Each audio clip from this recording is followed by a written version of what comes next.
제가 분석하는 모든 내용은 댓글 링크를 통해 모두 받아보실 수 있습니다. 댓글 링크를 통해 편하게 문의주세요. 첫 번째 경기는 리그 1위 창원 LG와 9위 울산 모비스 경기부터 볼게요. 먼저 창원 LG 선발 라인업은 양준석, 유기상, 타마요, 정인덕, 마레이로 구성되어 있습니다. 마레이가 골밑을 책임지며 타마요는 외곽과 미드레인지에서 득점을 노릴 핵심 자원입니다. 양준석은 경기 조율과 템포 조절을 맡고 있으며 유기상과 정인덕은 외곽 수비와 빠른 트랜지션으로 팀의 밸런스를 잡는 역할을 합니다. 특히 마레이의 리바운드 장악력과 세컨드 찬스 득점이 LG의 승부 포인트가 될 전망입니다.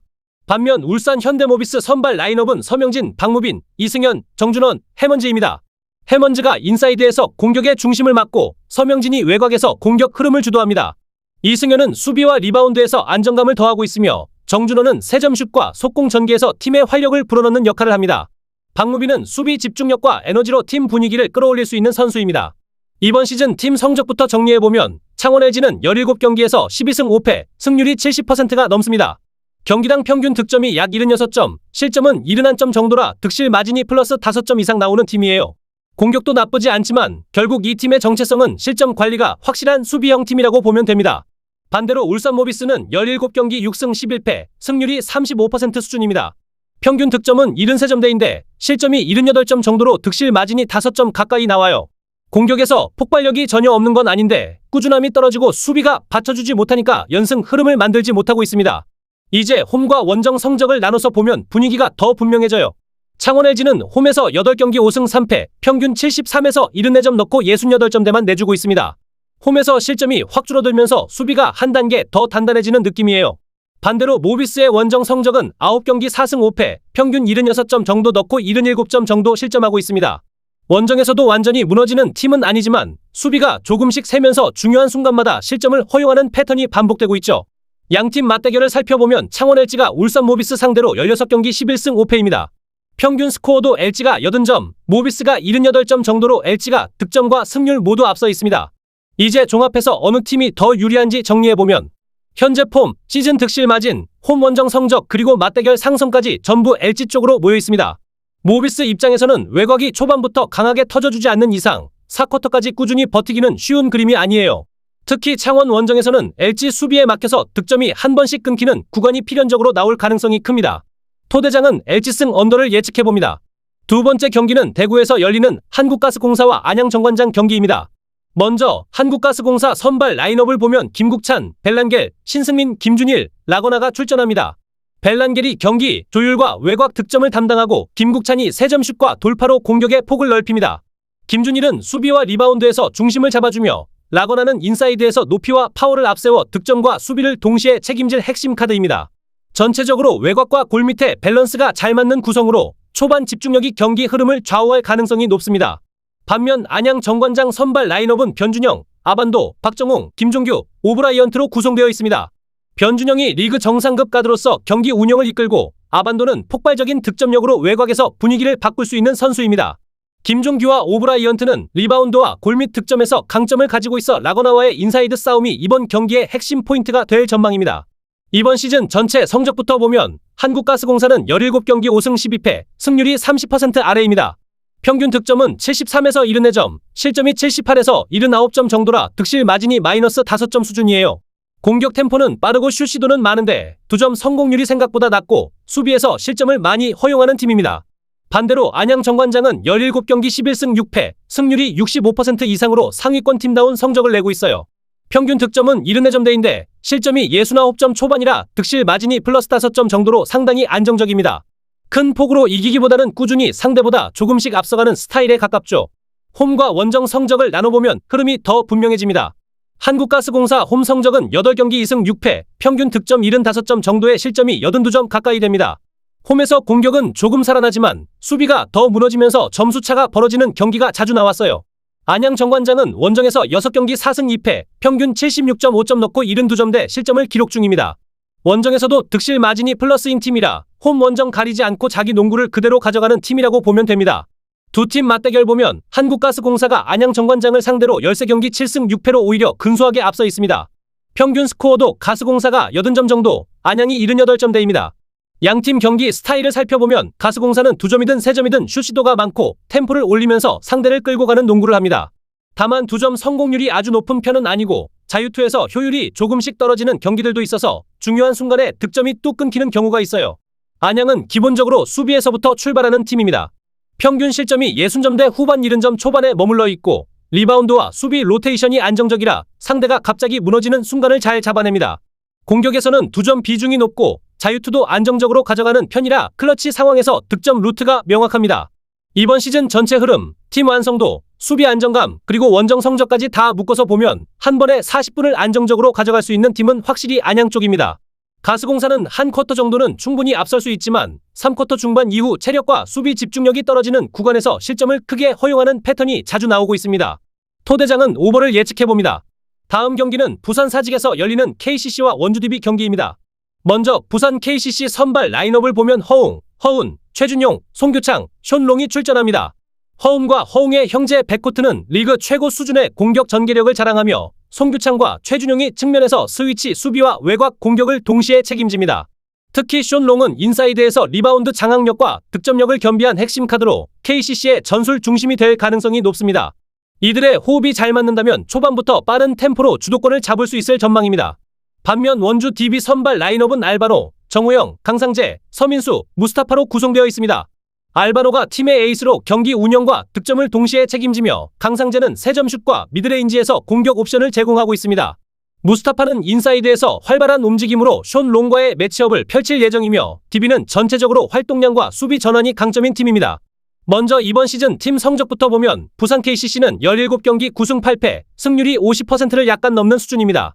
평균 득점은 76점 정도, 실점이 77에서 1흔8점이라 득실 마진은 약 마이너스 1점 정도예요. 공격은 나쁘지 않은데 수비에서 실점을 조금 더 허용하면서 승률이 크게 치고 올라가지는 못하고 있습니다. 원주DB는 17경기 10승 7패, 승률이 60% 조금 아래 수준이고요. 경기당 평균 득점이 78점대, 실점은 77점 초반이라 득실 마진이 플러스 1점 남짓입니다. 큰 격차는 아니지만 그래도 수치상으로는 DB가 KCC보다 한 스텝 위에 있는 그림입니다. 홈과 원정 성적을 따로 보면 약간 재미있는 부분이 있습니다. KCC는 이번 시즌 홈에서 3경기밖에 치르지 않았고 그중 1승 2패입니다. 사직에서 평균 78점을 넣고 79에서 80점을 내주고 있어서 홈이라고 해서 특별히 더 강한 모습은 아니에요. 오히려 원정에서 8승 6패, 평균 득점 75점 중반, 실점 77점 초반으로 원정에서 더 많은 경기를 치르면서 승률을 유지하고 있는 팀입니다. 원주DB는 원정 6경기 4승 2패, 평균 76에서 77점 넣고 76점 정도만 내주고 있어요. 홈에서는 조금 더 많은 점수의 경기를 하고 원정에서는 수비를 조여서 실점을 줄이는 스타일이라고 보면 됩니다. 원정에서도 크게 흔들리지 않는 팀이라는 게 장점입니다. 다음은 역대 맞대결 전적 살펴보겠습니다. KCC가 DB 상대로 17경기 7승 10패입니다. 승패 차이가 아주 크진 않지만 그래도 DB가 우위에 있습니다. 평균 득점도 KCC가 86점대, DB가 87점 정도로 득점 자체는 서로 많이 올리는데 결과는 DB 쪽이 약간 더 웃는 그림입니다. 양팀 경기 스타일을 좀 더 정리해보면 KCC는 3점 시도도 많고 트랜지션에서의 속공도 즐기는 팀입니다. 공격에서 기복이 있기는 하지만 한번 불이 붙으면 90점 가까이도 올릴 수 있는 화력이 있어요. 다만 이런 경기들이 계속 이어지지는 못하고 외곽이 식는 날에는 60에서 70점으로 초반에서 멈추는 경우도 많습니다. 원주DB는 전체적으로 밸런스가 잘 맞는 팀입니다. 2점 성공률이 높고 3점도 일정 수준 이상 유지되고 리바운드 싸움에서도 크게 밀리지 않아요.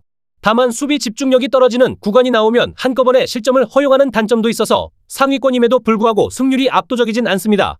이번 공격 화력만 보면 어느 쪽이든 한 번 터질 수 있는 경기이지만 최근 흐름과 상성 그리고 원정 DB의 안정감을 종합해서 보면 원주DB 쪽에 아주 약하게나마 손을 들어주고 싶습니다. 토대장은 원주DB 승 오버를 예측해봅니다. 배구 첫 번째 경기는 현대캐피탈과 KB손해보험의 맞대결입니다. 이번 시즌만 놓고 보면 두 팀 모두 상위권 경쟁을 하고 있고 순위도 3위와 2위로 매우 가깝습니다. 먼저 시즌 성적부터 차근히 정리해보겠습니다. 현대캐피탈은 이번 시즌 11경기에서 6승 5패, 승률은 딱 절반 정도이고 세트 득실률은 1.250입니다. 홈에서는 3승 3패, 원정에서는 3승 2패로 원정 성적이 오히려 더 안정되어 있습니다. 공격 성공률은 50% 위로 유지되고 있고 블로킹과 디그에서도 큰 하락 없이 시즌 중반부터 점점 팀 밸런스를 채워가고 있는 모습입니다. 반면 KB손해보험은 이번 시즌 12경기에서 7승 5패, 세트 득실률은 1.136입니다. 표면적으로는 승수와 순위는 KB가 더 좋지만 세트 득실률 차이는 크지 않습니다. 홈에서는 5승 2패로 매우 강한 모습을 보이고 있지만 원정 경기에서는 2승 3패, 세트 득실률은 0.818로 확 떨어지는 패턴이에요. 즉, 홈에서는 강팀이지만 원정에서는 확실한 흔들림이 있습니다. 이제 최근 10경기 흐름을 볼게요. 현대캐피탈은 최근 10경기 5승 5패, 세트 득실률은 1.22입니다. 삼성화재전, 우리카드전에서 강하게 잡아냈고 공격과 블로킹 밸런스가 맞아 들어가면서 경기력이 조금씩 안정되고 있습니다. 다만 OK저축은행전과 한국전력전 등 상대 기복 있는 팀들과의 경기에서는 집중력 부족한 장면이 있었습니다. KB손해보험은 최근 10경기에서 6승 4패, 세트 득실률 1.111이고 흐름이 미세하게 더 좋습니다. 특히 OK저축은행전, 삼성화재전, 한국전력전에서 연승을 기록하며 경기력이 올라오는 패턴이었습니다. 다만 대한항공, 한국전력, 우리카드전에서는 흔들리며 0대3, 1대3 같은 완패도 나왔습니다. 다음은 맞대결 기록입니다. 두 팀은 최근 15번 맞대결에서 현대캐피탈이 무려 12승 3패로 절대적 우위입니다. 특히 천안 홈에서는 최근 8번 중 7번을 현대캐피탈이 가져갔습니다. 세트 득실률도 거의 2배 이상 차이가 나기 때문에 상대 스타일 대응이나 멘탈 싸움에서 현대캐피탈이 확실히 우위라고 볼 수 있습니다. 이번 경기 종합하면 이 경기는 최근 상승세는 KB, 하지만 상대전적 홈경기 흐름 세트 안정성은 현대캐피탈 우세입니다. 토대장은 현대캐피탈 승 오버를 예측해봅니다. 이제 배구 두 번째 경기, 여자부 경기입니다. 흥국생명과 현대건설의 맞대결입니다. 현재 순위는 두 팀 모두 상위권이고 시즌 초반부터 서로 맞대응 흐름이 강합니다. 시즌부터 먼저 보겠습니다. 흥국생명은 이번 시즌 12경기에서 6승 6패, 딱 승률 50%입니다.